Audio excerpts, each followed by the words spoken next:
I grew up in a modest farmhouse where dinner wasn't just food, it was ceremony. Every night at 6 sharp, my parents gathered us around that old wooden table.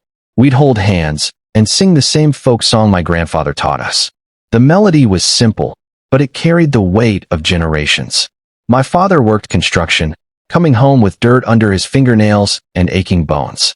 My mother cleaned houses for wealthy families across town. But no matter how tired they were, we never skipped that ritual. The song, the prayer, the stories shared over simple meals, that rhythm became my compass.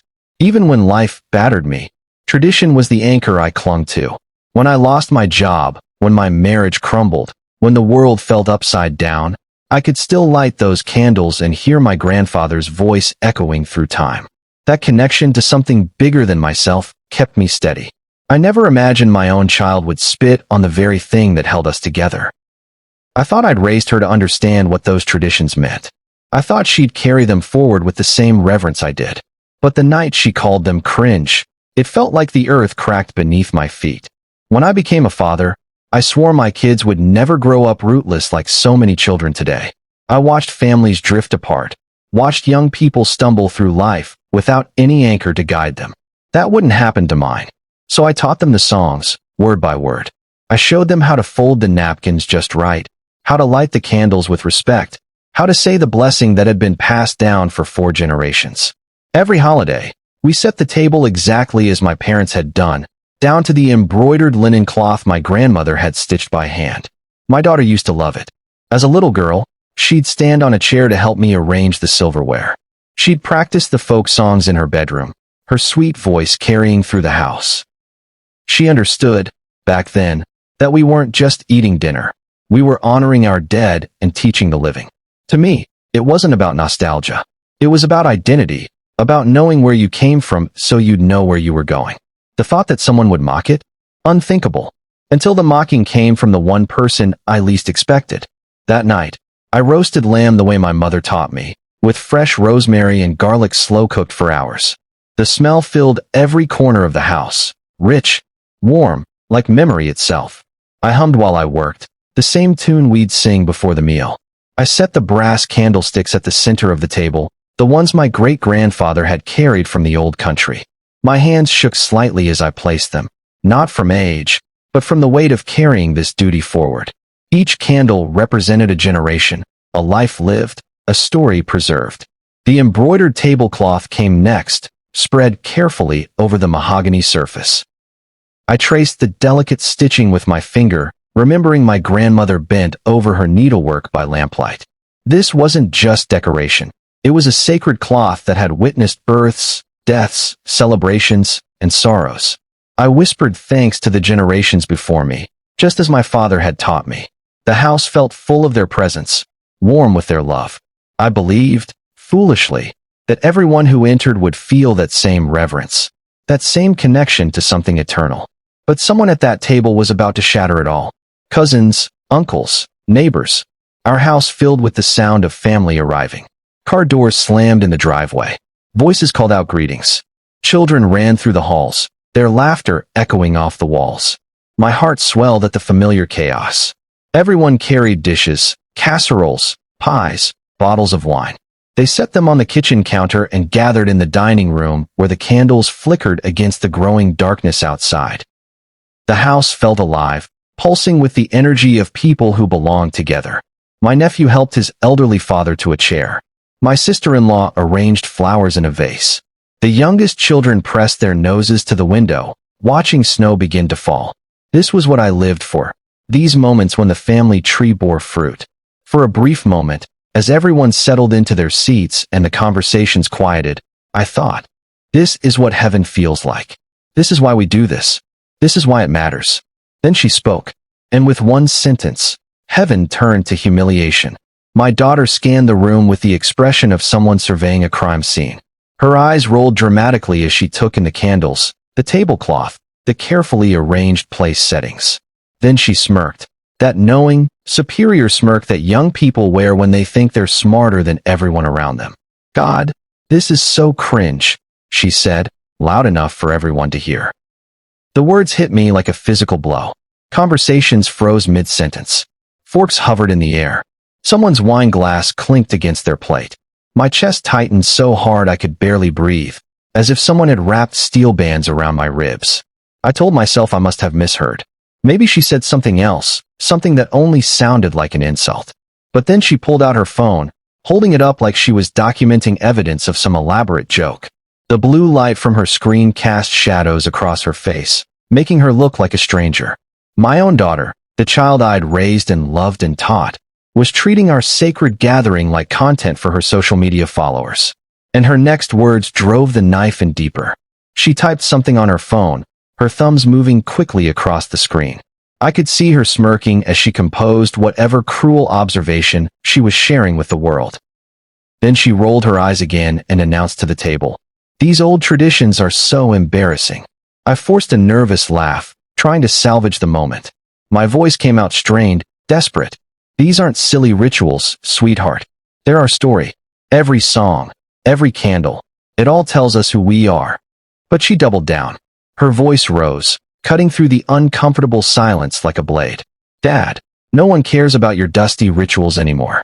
This isn't history class. It's 2025. People don't do this stuff anymore.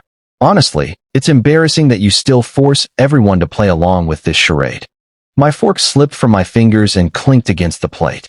The sound seemed impossibly loud in the sudden quiet. I felt the blood drain from my face, then rush back in a wave of heat and shame. The silence that followed was deafening. My relatives looked between us like spectators at a tennis match. Some stared at their plates, embarrassed for her, embarrassed for me. Others glared directly at her, their faces showing shock and disapproval. A few shot glances at me, waiting to see how I'd respond to such public disrespect. My ears rang so loud it drowned out everything else. The candle flames crackling, the soft breathing of 12 people holding their breath, the distant sound of snow tapping against the windows. I felt centuries of voices screaming inside me, the voices of my grandfather, my grandmother, my parents, all of them crying out, "Don't let this disrespect stand." My throat was dry as desert sand. My hands trembled against the table's edge. Every instinct told me to smooth things over, to laugh it off, to keep the peace like I always had. That's what the old me would have done, swallowed the insult, made excuses for her behavior, tried to preserve the illusion of family harmony. But something had shifted inside me, something cold and final. My throat was dry when I finally spoke, and the words I said shocked everyone, including myself. I put my fork down slowly, deliberately. The metal made a soft clink against the china. The same china my mother had used for special occasions, now being used to witness the destruction of everything she'd held sacred. I met my daughter's eyes across the table. She was still smirking, still holding her phone, still waiting for me to back down like I always did.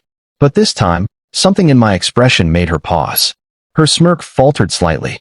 "If you think our traditions are cringe," I said, my voice calm and steady despite the earthquake happening inside my chest, "then you don't have to be part of them. Not tonight. Not ever again." The words came out measured, final. No anger, no shouting, just cold certainty. "From this day forward, you are uninvited from every gathering, every dinner, every tradition this family holds sacred." Gasps rippled across the table like stones thrown into still water. My sister covered her mouth with her hand. My uncle's eyebrows shot up, so high they nearly disappeared into his hairline. The children looked confused, sensing the adult tension, but not understanding what had just happened. And for the first time in her life, my daughter didn't have a comeback. But the fallout was only beginning. Dinner limped forward like a wounded animal. We went through the motions, passed the dishes, made polite conversation, attempted to sing the traditional songs, but the joy had been sucked out of the room. Every note fell flat. The food felt like ash in my mouth. My daughter sat frozen in her chair, no longer smirking. She'd put her phone away, finally understanding that she'd crossed a line she couldn't uncross. Her face had gone pale, her eyes wide with something that might have been shock or might have been fear. The rest of the family tried to pretend nothing had happened, but the effort was obvious and painful. Conversations started and died. Laughter sounded forced. Even the children sensed something was wrong and grew quiet. Every flicker of candlelight seemed to accuse me. Had I gone too far? Had I let my pride destroy what should have been a night of celebration? The voices of doubt whispered in my ear, telling me to take it back, to apologize, to smooth things over. Yet deep down, a different voice whispered something else. Finally, you protected what matters. Finally, you stood up for the generations who came before and the ones who'll come after. But how would she respond once the night ended? When it came time for the next family gathering, I sent invitations to everyone: cousins, uncles, neighbors, family friends. Everyone except her. I sat at my computer, typing names into the group message, and when I reached her contact, my finger hesitated over the delete key. For a moment, I wavered. She was still my daughter, still my blood. Maybe I'd been too harsh. Maybe I should give her another chance. But then I remembered her smirk. I remembered the way she'd pulled out her phone to mock us. I remembered her calling our sacred traditions cringe and embarrassing in front of the entire family. I deleted her name from the list and hit send. She called 2 days later, her voice sharp with indignation.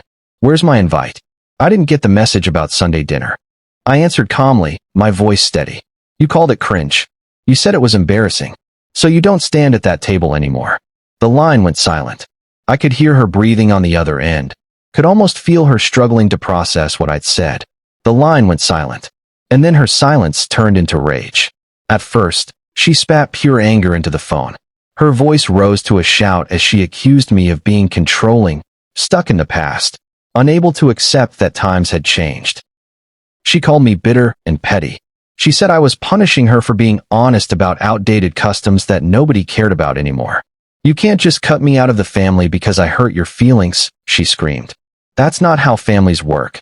I listened to her rage without interrupting. When she finally ran out of steam, I spoke quietly. "Tradition is respect. Without respect, there's no place for you at our table." She hung up on me. But when the holiday came and went without her, when she saw the photos posted by other family members showing the empty chair where she used to sit, the anger transformed into something else. Something that sounded like panic. She called again a week later, and this time there were tears in her voice. She begged me not to shut her out completely. She said she was sorry if she'd hurt my feelings, but that didn't mean she should be banned from family forever. "I'm your daughter," she pleaded.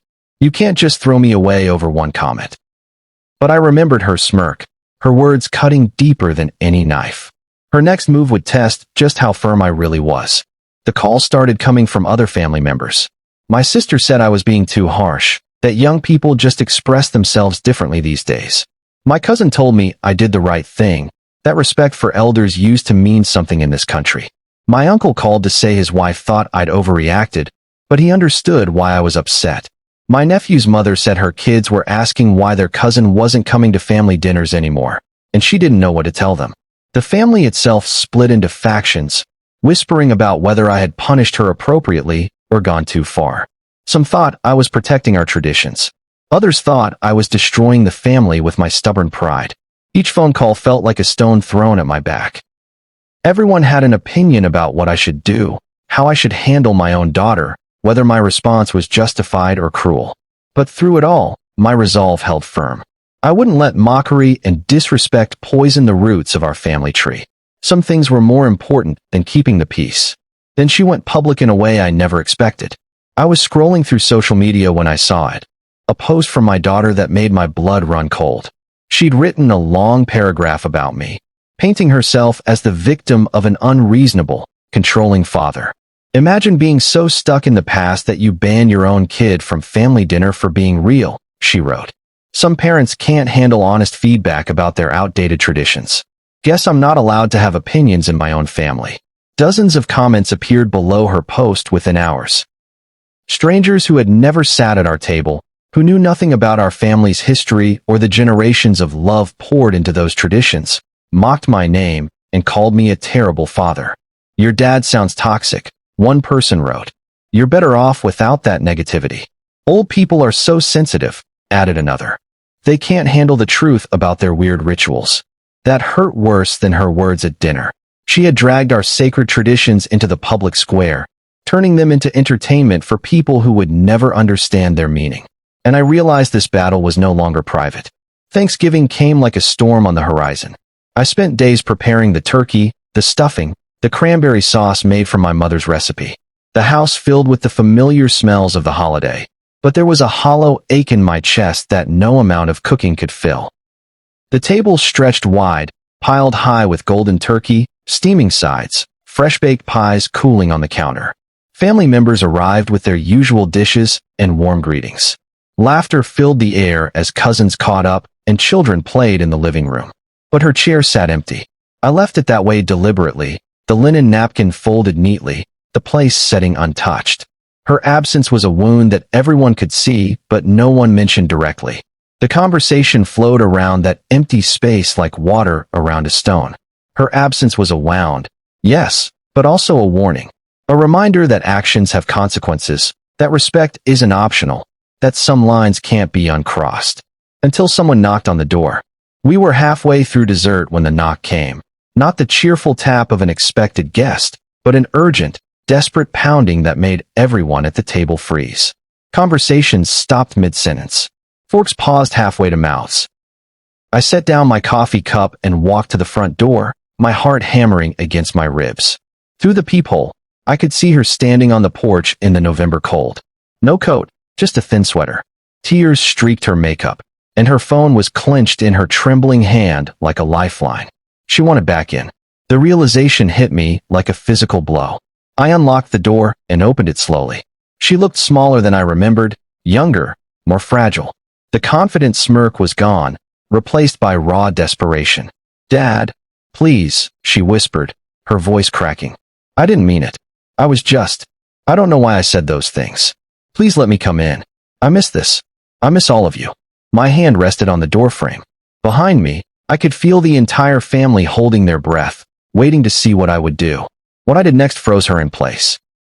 I looked at her standing there in the cold, this child I'd raised and loved and taught, this person who had taken our most sacred moments and called them cringe in front of everyone who mattered to me. Part of me wanted to pull her inside, to wrap her in warmth and forgiveness, to pretend her words had never been spoken. The father in me ached to comfort his crying daughter. But then I remembered the smirk. I remembered the phone held up to mock us. I remembered how she dragged our family's dignity through the mud on social media. "Not tonight," I whispered, so quietly only she could hear. Then I closed the door. Slowly, deliberately, until her tear-stained face vanished into the darkness outside. The click of the lock echoed through the hallway like a gunshot. My heart thudded with both guilt and relief. Behind me, I heard the soft murmur of voices returning to the dining room, but they sounded different now, subdued, thoughtful. And for the first time in her life, she knew my no meant forever. But the lesson was far from over.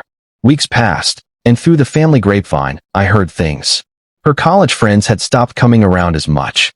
The social media applause that had once fed her ego dried up when people moved on to the next drama. The likes and supportive comments couldn't fill the void left by real family connection. She'd gotten what she wanted, freedom from our cringe traditions. But freedom, it turned out, felt a lot like loneliness. My sister mentioned seeing her at the grocery store, looking tired and thin. My cousin said his daughter had tried to invite her to a party, but she'd declined, saying she wasn't in a social mood. The girl who had mocked our gathering now seemed to be avoiding gatherings altogether. Social media bravado was one thing, but actually living without the anchor of family was something else entirely. That's when she called again, her voice softer than I'd heard it in months. One morning while organizing old papers, I found her childhood drawing tucked inside my mother's recipe book. A stick figure family sitting around a long table, everyone smiling, crayon flames rising from tiny candles in the center. She'd drawn it when she was 7, maybe 8. I remembered her presenting it to me with such pride, explaining each figure.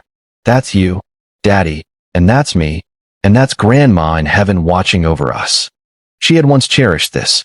The traditions she now called cringe had once filled her with joy and belonging.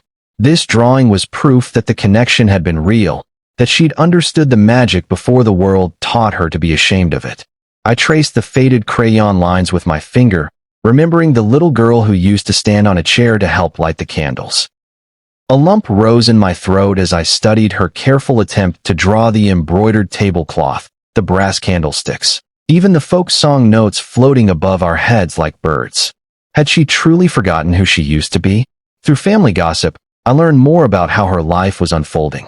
She'd started avoiding gatherings with her friends too, claiming they were too superficial. The irony wasn't lost on me. The girl who'd called our traditions meaningless was now criticizing others for their lack of depth. My cousin's wife said she'd seen her sitting alone in the campus coffee shop, staring out the window instead of scrolling through her phone like most students. She looked lost, according to the report, like someone searching for something she couldn't name. They said she'd been asking other family members about the old stories, the ones I used to tell during our dinners. She wanted to know about her great-grandfather's journey to America, about the recipes passed down through generations, about the meaning behind the songs we sang. The girl who mocked traditions now wandered without any. She was discovering what I tried to teach her, that roots aren't chains, they're wings. But then came the message that shook me to my core. The text arrived on a cold December morning, just as I was preparing for another family gathering. Her name appeared on my phone screen, and my heart clenched before I even read the words. "Can I come home for Christmas dinner? Please." I stared at the message, my thumb hovering over the keyboard. 2 months had passed since I'd closed the door on her tears. 2 months of empty chairs and whispered conversations about whether I'd been too harsh. The old me would have typed yes immediately. The father in me wanted to welcome her back with open arms, to forget her cruel words and restore the family circle. But I remembered the smirk. I remembered the phone held up to mock us. I remembered her dragging our sacred traditions through the mud for social media entertainment. Instead of replying, I placed the phone face down on the counter. Some lessons must sting long enough to leave a scar, long enough to ensure they're never forgotten. Christmas came without her. Yet someone at the table asked the one question I dreaded. As we sang carols after dinner, the candlelight flickering across familiar faces, I felt her absence heavier than the snow piling up outside our windows. The empty chair seemed to glow in the warm light, a reminder of what had been lost.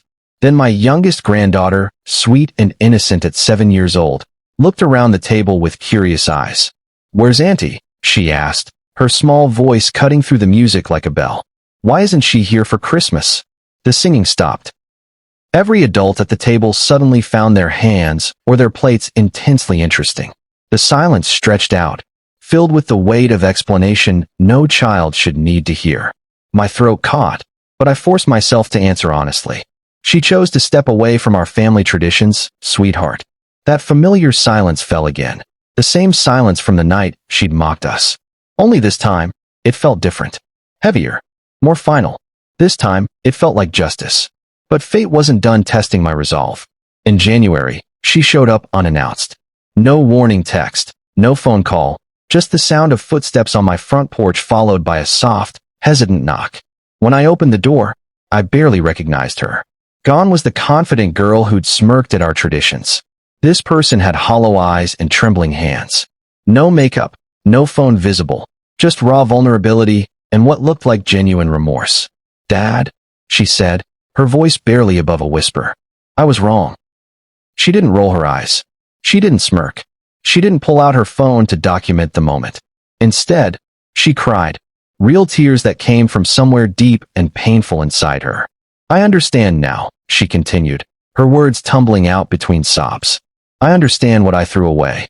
I understand what those traditions really meant. I was stupid and cruel, and I'm sorry." For the first time since that awful dinner, she came not to mock our ways, but to listen to what I had to say. And I finally told her the truth she needed to hear. I looked at this broken version of my daughter, this person who had finally learned what loss really meant, and I spoke the words I'd been holding inside for months. "This family doesn't exist without respect," I said quietly. "Every song we sing, every candle we light, every meal we share, those are the stitches that hold us together across generations.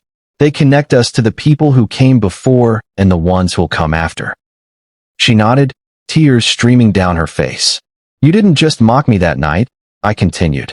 "You ripped at those stitches. You took something sacred and made it entertainment for strangers. You called the love of generations cringe and embarrassing." Her lips quivered as she whispered, I know I did. Until you can truly honor what those traditions represent, not just apologize for hurting my feelings, but actually understand why they matter, you stand outside this family circle." She nodded again, her voice barely audible. "I understand. I finally understand." But understanding and earning forgiveness were two different things. And I still didn't open the door. Weeks passed after her visit, and this time she didn't call.